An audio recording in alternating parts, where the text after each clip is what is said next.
चलिए स्टार्ट करते हैं। मैं जनक एक बार फिर से आपका स्वागत करता हूँ आपके अपने ई लर्निंग प्लेटफॉर्म पर बायोलॉजी विद जनक। आज हम लोग डिस्कस कर रहे हैं मानव में लिंग निर्धारण यानी sex determination in the human being या sex determination system. Sex determination system में अगर हम लोग फर्स्ट टाइम देखे गए थे तो पहला है कहते वंशागति के नियम जो थे, यानी कि वंशागति के जो नियम थे वो आपको दिए थे सबसे पहले किसने, मेंडल ने। वंशागति के नियम जो हैं ले लो, ये मेंडल द्वारा वंशागति के 2 नियम दिए गए थे। ठीक है, पहला था एकल संकरण वंशागति तथा विसंयोजन का नियम भी इसको कहते हैं। क्या कहेंगे इसको? विसंयोजन का नियम या एकल संकरण नियम। यह वंशागति का कैसा नियम है? पहला नियम, फर्स्ट नियम है किसका? वंशागति का। यानी किसी भी जीव में, जीव के लक्षण होते हैं वो आंतरिक कारकों पर निर्भर करते हैं जो कि जोड़ी के रूप में उपस्थित होते हैं। किसी भी जीव के अंदर जो लक्षण है वो डिपेंड करते हैं इंटरनल फैक्टर पे, और जो इंटरनल फैक्टर हैं वो कारक हैं वो किस में रहते हैं? पेयर फॉर्म में रहते हैं, जोड़ियों के रूप में रहते हैं। एक अगर हम लोग देखें एक युग्मक से में एक प्रकार के कारकों की केवल एक जोड़ी उपस्थित होती है, यानी कि केवल अगर कोई भी एक लक्षण है तो उसके लिए एक जोड़ी फैक्टर उस बॉडी के अंदर, ह्यूमन बॉडी में प्रेजेंट है। ठीक है, दूसरा है आपका स्वतंत्र वंशागति का नियम, जिसको हम लोग स्वतंत्र अपीयन का नियम भी कहते हैं। ठीक है, सब चीज चल रहा है। स्वतंत्र वंशागति का नियम, मेंडल के वंशागति के दूसरे नियम को हम लोग क्या कहते हैं? स्वतंत्र वंशागति का नियम कहते हैं। जो आपका मेंडल का वंशागति का जो सेकंड नियम है उसको हम लोग क्या कहते हैं? स्वतंत्र वंशागति का नियम कहते हैं, जिसके अनुसार 7 संकरण में विशेषांकों की एक से अधिक जोड़ी की वंशागति में विशेषांकों की प्रत्येक जोड़ी के लिए उत्तरदायी कारक युग्मक स्वतंत्र रूप से बच जाते हैं। मतलब एक पीढ़ी से दूसरी पीढ़ी में जो लक्षण जाते हैं वो स्वतंत्र रूप से जाते हैं तथा आपस में अलग अलग होके जाते हैं।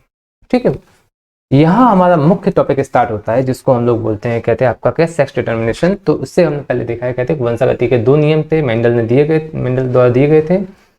वो कौन से थे? एक तो विसंयोजन का नियम और दूसरा था आपका स्वतंत्र वंशागति का। यहाँ हम लोग डिस्कस करें क्या है?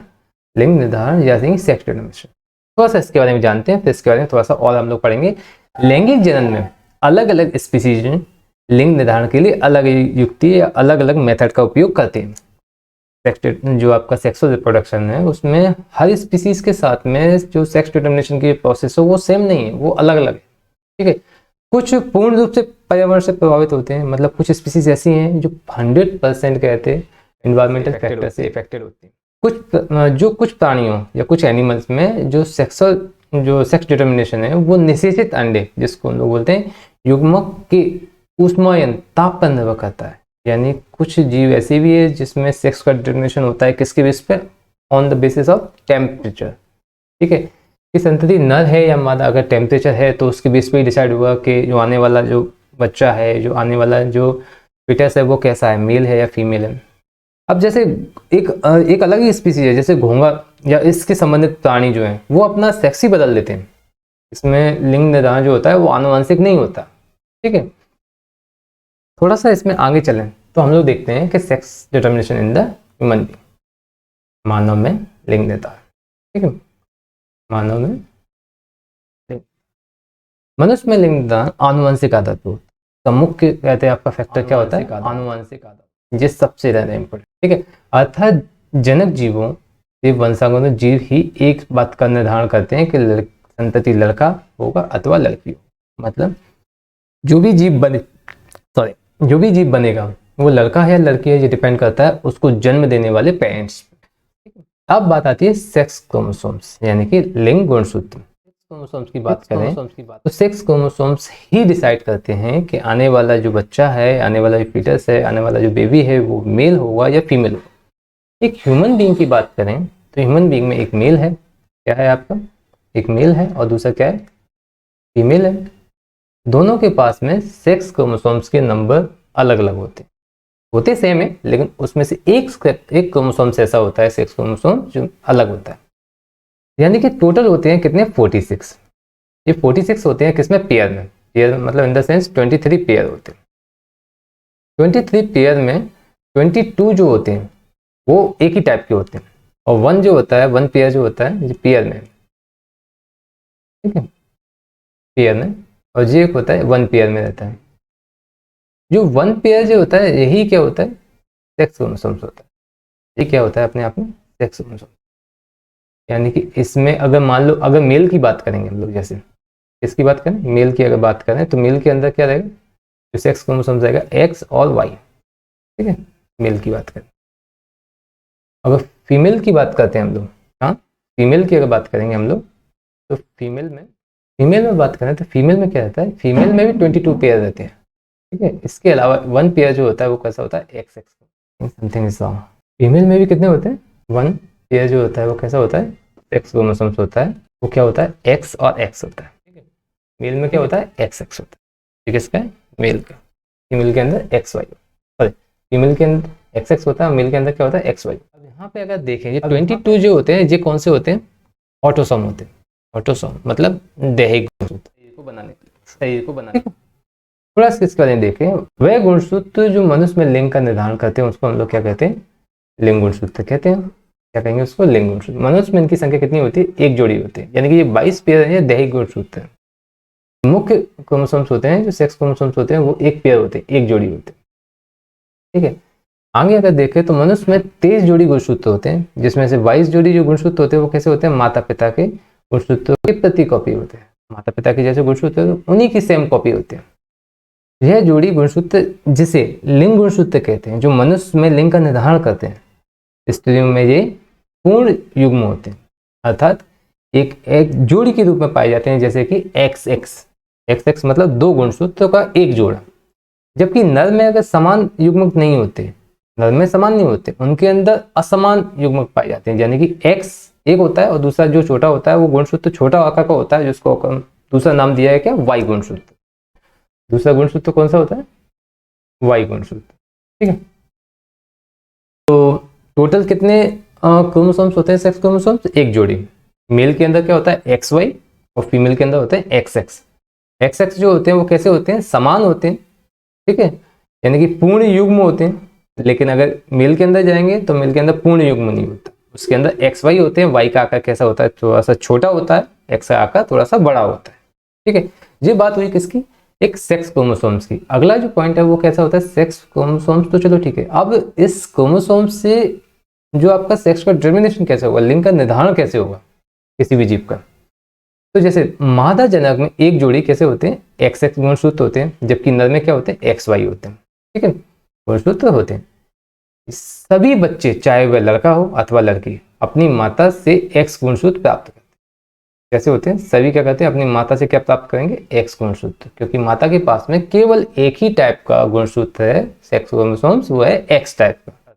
लिंग का निर्धारण इस बात पर निर्भर करता है कि संतान को अपने पिता से कौन सा गुणसूत्र मिला, मतलब डिपेंड ये करता है कि उसको अपने पिता से कौन सा टाइप का क्रोमोसोम्स मिला। अगर मान लो पिता से एक्स क्रोमोसोम्स मिल रहा है तो होने वाला जो बच्चा है वो कैसा होगा, फीमेल होगी, क्योंकि एक्स और एक्स मिलकर क्या बनाएंगे, एक्स एक्स, एक सम युग्मक बनाएंगे, पूर्ण युग्मक बनाएंगे, जो कि इंडिकेशन करेगा किसका, फीमेल सेक्स का। वहीं अगर मान लो पिता से अगर वाई क्रोमोसोम्स मिल जाता है तो उस समय स्थिति में क्या बनेगा, एक्स और वाई बनेगा, जो कि एक इंडिकेशन होगा किसका, एक मेल बेबी का, मेल का, ठीक है, लड़की होगी। जबकि पिता से कौन सा गुणसूत्र मिलता है, एक्स गुणसूत्र मिलता है, जो कि पूर्ण रूप से प्राप्त होगा, जो क्या किसका इंडिकेशन होगा कि होने वाला बच्चा जो कौन सा है वो लड़का होगा, ठीक है। थोड़ा सा आगे अगर और बढ़ते हैं हम लोग, थोड़ा सा और आगे देखें इसमें, जैसे हम लोग देखें जी कौन सा है आपका, मेल है, ये क्या है आपका मेल, और यहाँ पे क्या है, फीमेल, ठीक है। मेल के पास में 1 पेयर क्रोमोसोम है, सेक्स क्रोमोसोम एक्स वाई, और फीमेल के पास में कौन से, मादा के पास में एक्स एक्स है। अगर ये युग्मक में कन्वर्ट होते हैं, ये लैंगिक गुणसूत्र हैं, दोनों ही कैसे गुणसूत्र हैं, लैंगिक गुणसूत्र। तो एक्स और वाई कैसे बनेंगे, युग्मक बनेंगे, यहाँ पर एक्स एक्स में। तो आपको बच्चे को जो भी मादा से मिल रहा है एक ही टाइप का लैंगिक गुणसूत्र मिल रहा है, वो कौन सा, एक्स, चाहे आपको जे ले लो चाहे जे लो, कोई भी ले लो।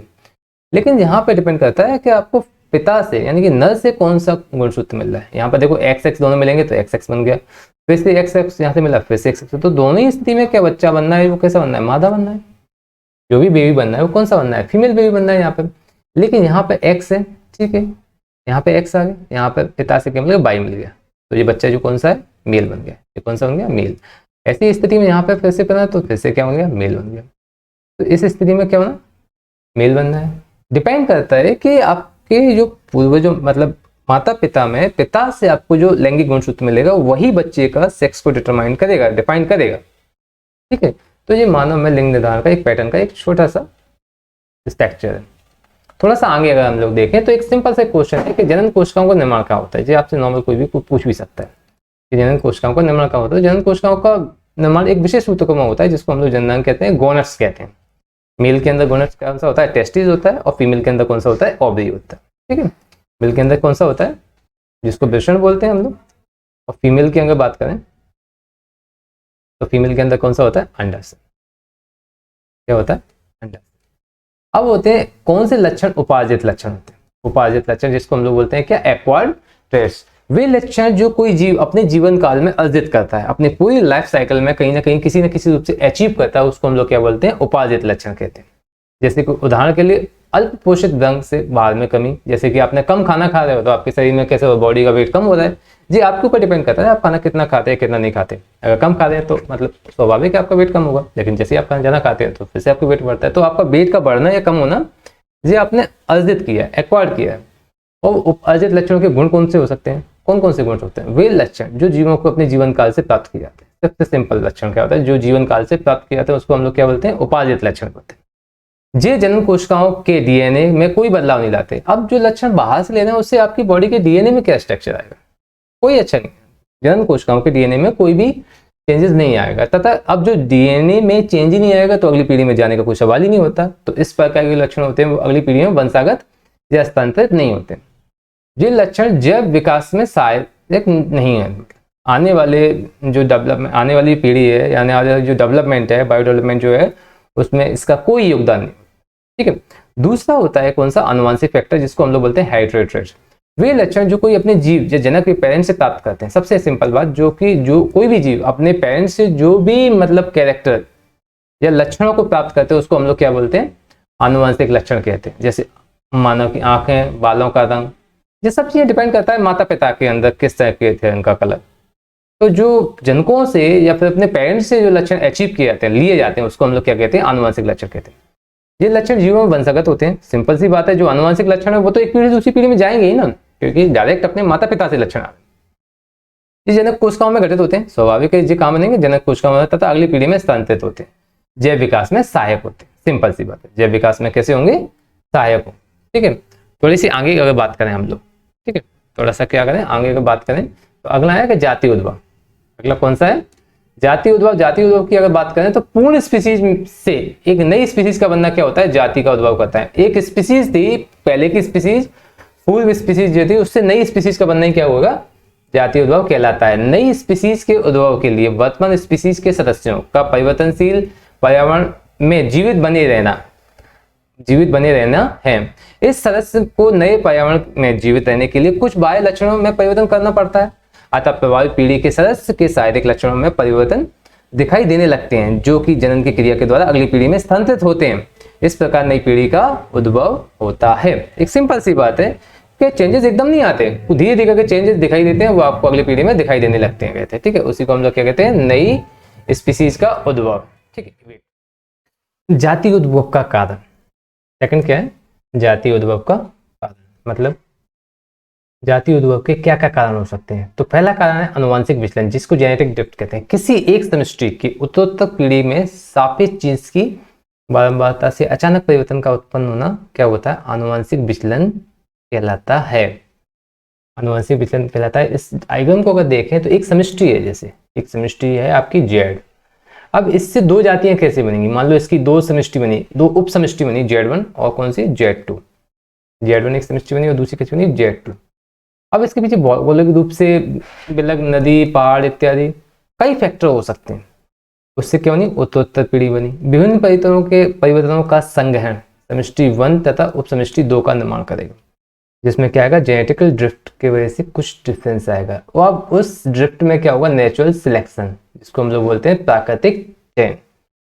अब उप समष्टि Z1 और उप समष्टि Z2 के अंतर्जनन में असमर्थ, मतलब एक में एक ऐसा हो सकता है जो कि आगे जा सकती है एक पीढ़ी और दूसरी पीढ़ी हो सकती है नहीं जा सकती है, ऐसी भी पॉसिबिलिटी हो सकती है। तो इसके बेस पे क्या बनेंगी, दो स्पीसीज बनेंगी, एक Z1 स्पीसीज बनी और दूसरी स्पीसीज बनी कौन सी, Z2। ठीक है, सेकंड है आपका क्या, जियोग्राफिकल आइसोलेशन। क्या बोलेंगे इसको हम लोग, जियोग्राफिकल आइसोलेशन, भौगोलिक पृथक्करण। किसी जनसंख्या के बीच जीन्स प्रवाह को भौगोलिक आकृतियां, जैसे कि कहते हैं आपका पर्वत हो सकते हैं, नदियां हो सकती हैं, समुद्र इत्यादि, कोई भी इत्यादि रोकती हैं, जिससे एक ही समष्टि के जीन पृथक हो जाते हैं। इसके कारण प्राकृतिक वर्ण भी अलग हो जाता है, प्राकृतिक जो चयन होता है वो भी कैसा होता है, अलग हो जाता है। इसे ही भौगोलिक पृथक्करण भी कहते हैं। यानी कि वो सारे फैक्टर जो कि नेचुरल फैक्टर हैं, जो कि किसी भी समष्टि, किसी भी जाति को प्रभावित करते हैं, उसी को हम लोग क्या कहते हैं, भौगोलिक पृथक्करण या जियोग्राफिकल आइसोलेशन। लैगिंग जनन करने वाले जीवों के बीच जाति उद्भव का मुख्य कारण होता है। जो आपके सेक्सुअल रिप्रोडक्शन होता है वहाँ पे आपके जियोग्राफिकल आइसोलेशन इन मेन फैक्टर होता है। युग्मकों द्वारा पृथक जनसंख्या के बीच जो जीनों का वहन वो कम करता है, वो या बाधा डालता है। स्वपरागण वाले पादप जातियों के बीच में जाति उद्भव का कारण नहीं होता है, क्योंकि इसमें प्रजनन प्रक्रिया के द्वारा पूर्ण करने के लिए दूसरे पादपों पर निर्भर नहीं होता है। देखो ये जो भौगोलिक कारण है वो जो सेक्सुअल रिप्रोडक्शन है या लैंगिक जनन है, वहीं पे कहते कहीं ना कहीं एक तरह से एक वेरियल या रुकावट वाली स्थिति बनती है, जहाँ पर एक नई जातियों की व्यवस्था बनेगी। लेकिन जो आपका होता है ना स्वपरागण, जिसको बोलते हैं सेल्फ पॉलिनेशन, वहाँ पे एक दूसरी जाति पर निर्भर ही नहीं है, दूसरी जीव पे डिपेंड ही नहीं है। तो वहाँ पे इस टाइप का जो क्या होता है, आपका जाति उद्भव का कारण भौगोलिक आइसोलेशन नहीं होता है। ठीक है। सेकंड अगर हम लोग देखें, नेक्स्ट है आपका क्या, नेचुरल सिलेक्शन, प्राकृतिक चयन। चयन की वे प्रक्रिया जिसमें जीव अपने वातावरण के प्रति कहते हैं बेहतर अनुकूलित होते हैं और अपने उत्तरजीविता को बनाए रखने के लिए अधिक संतान उत्पन्न करते हैं। प्राकृतिक वर्ण के द्वारा व्यष्टियों की विभिन्नता उत्पन्न होती है। यदि विभिन्नता जीवों की अपनी मूल व्यष्टि से कहीं अधिक हो तो वह जीव जिससे भी काफी परिवर्तन आएगा वह जीव विभिन्नता और एक नई जाति उद्भव का उत्पन्न होगा। यह भी हो सकता है कि नया जीव अपने पूर्व जीव से साथ में अंतर्जनन में असमर्थ हो।